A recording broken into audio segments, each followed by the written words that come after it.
નમસ્કાર. નવપ્રભા ગુજરાત ન્યૂઝમાં આપનું હાર્દિક સ્વાગત છે. ડભોઈ નવપદ વિદ્યા સંકુલ ખાતે તાલુકા કક્ષાનું બાળ વૈજ્ઞાનિક પ્રદર્શન યોજાયું. જીસીઆરટી ગાંધીનગર પ્રેરિત જિલ્લા શિક્ષણ અને તાલીમ ભવન તથા જિલ્લા શિક્ષણ સમિતિ વડોદરાના માર્ગદર્શન હેઠળ ડભોઈ બીઆરસી દ્વારા આયોજિત ડભોઈ તાલુકા કક્ષાનું બાળ વૈજ્ઞાનિક પ્રદર્શન સને 24-25 યોજાયું. ભવિષ્ય માટે વિજ્ઞાન અને ટેકનોલોજી ઉપર તાલુકાની 15 ક્લસ્ટરની જુદી જુદી શાળાના વિદ્યાર્થીઓ દ્વારા 75 ઉપરાંત કૃતિઓ રજૂ કરવામાં આવી. આ પ્રસંગે વિસ્તારના ધારાસભ્ય શૈલેષભાઈ મહેતા, જિલ્લા પંચાયત પ્રમુખ ગાયત્રીબા મહિડા, ઉપપ્રમુખ શ્રી અશ્વિનભાઈ પટેલ વકીલ, જિલ્લા શૈક્ષિક મહાસંઘ સંગઠન મંત્રી બિપિનભાઈ પટેલ, પ્રાથમિક શિક્ષક સંઘ રાજ્યના મહામંત્રી જયમીનભાઈ પટેલ, શૈક્ષિક મહાસંઘ તાલુકાના પ્રમુખ વિપુલભાઈ પટેલ, મહામંત્રી દિલીપભાઈ પાઠક, ઉત્કર્ષ મંડળના પ્રમુખ શ્રી અજયભાઈ ગોહિલ, મહામંત્રી વિનોદભાઈ તેમજ અન્ય મહાનુભાવો દ્વારા વિદ્યાર્થીઓનો ઉત્સાહ વધારાયો હતો.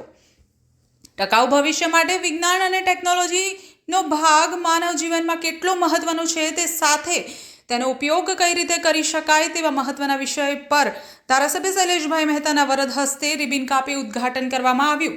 નવપદ વિદ્યા સંકુલના ટ્રસ્ટી ડોક્ટર રાકેશ જૈન ઉપસ્થિત રહ્યા.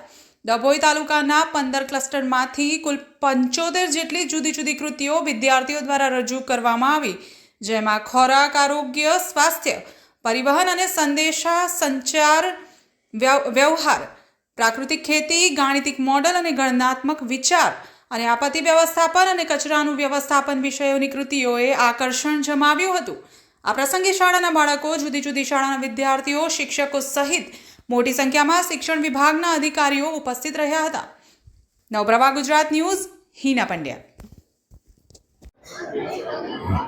ડભોઈ નગર ખાતે નવપદ વિદ્યાલયમાં આજરોજ બાળ વૈજ્ઞાનિકોનો ગણિત, વિજ્ઞાન અને પર્યાવરણ એનો વિજ્ઞાન મેળો રાખવામાં આવ્યો.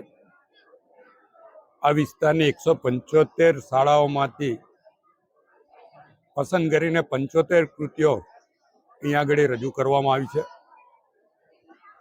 અલગ અલગ કૃતિઓ દ્વારા ભવિષ્યમાં શું કરી શકાય, એક્સિડન્ટ નિવારવા શું કરી શકાય, હાઈવે પર શું કરી શકાય, આતંકવાદને રોકવા શું કરી શકાય, પેટ્રોલ ડીઝલની જગ્યાએ સોલરનો ઉપયોગ કરીને કે ઇલેક્ટ્રિકનો ઉપયોગ કરીને વાહનો ચલાવીને પ્રદૂષણ મુક્ત વાતાવરણ કેવી રીતે એ કરી શકાય એ રીતની કૃતિઓ આજે વિદ્યાર્થીઓ દ્વારા અહીંયા રજૂ કરવામાં આવી છે.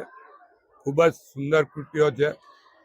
આમાંથી 5 કૃતિઓ આગળ જિલ્લામાં જશે. જિલ્લામાંની જે સ્પર્ધા છે એમાંથી 5 રાજ્ય લેવલે જશે. રાજ્ય લેવલથી રાષ્ટ્રીય લેવલે.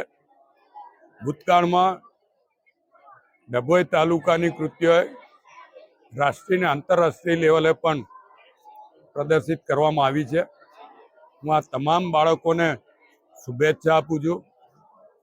જે લોકોએ આમાં ભાગ લીધો છે એમાંથી વૈજ્ઞાનિકો બને, પર્યાવરણવિદ બને, ગણિતજ્ઞ બને એવી એ તમામને શુભેચ્છા આપું છું.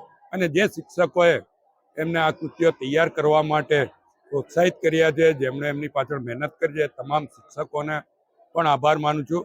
સાથે જૈનોની નગરી ડભોઈમાં જૈનોની જે સંસ્થા નવપદ વિદ્યાલય છે એમાં આ કૃતિઓ રજૂ કરી સુંદર પ્રદર્શન કરવા માટે એમણે જે જગ્યા પાડવી છે એમને પણ આભાર સાથે અભિનંદન પાઠવું છું. જય જય ગરવી ગુજરાત.